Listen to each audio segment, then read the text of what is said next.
You teach traders around the world, and so I mean, this coming from you should you've walked a lot of traders from that initial phase to becoming a successful trader. So what things do they need to do to get on the right track? Well, I think there's a few basic things that are kind of critical for anyone who wants to expose their markets and expose their money to the markets and control that exposure. One is to truly treat it as a business. We oftentimes hear that, but what does that mean? It means to have a very specific, logical process that you're going to use to expose your money to the market.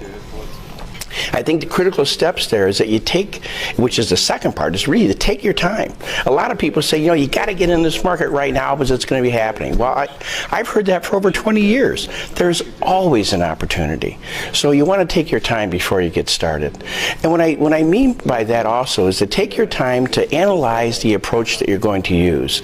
Look at how it reacts to the markets that you're interested in. And that really brings me to the third area. Pick a market or a sector or a futures market that you find of interest, one that sparks your interest in the market. Take that one market or that one sector and pick the strongest stock in that sector and focus all your attention on that. Take it apart. Take your trading technique and concept and apply it to that market so that you have an idea of what it looks like when it works, you have an idea of what it looks like when it fails, you have an idea of how much risk you should take on this trade, you have an idea of how patient you should be with this trade, and it's a simple thing. All we have to do is count the number of periods from the beginning of the trade to the end.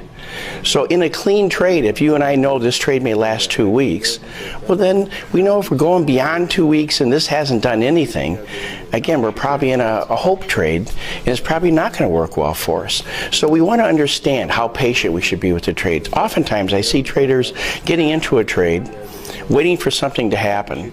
It doesn't happen, then they get out, and then for sure when they do that, it's going to happen. It's going to be in their favor. But one of the reasons why they have a tendency to do that is they're not sure how much time to give that trade. So whether we're talking about a day trade or a longer term trade, the other aspect of that is that we don't want to ask something from the market that the market can't give us.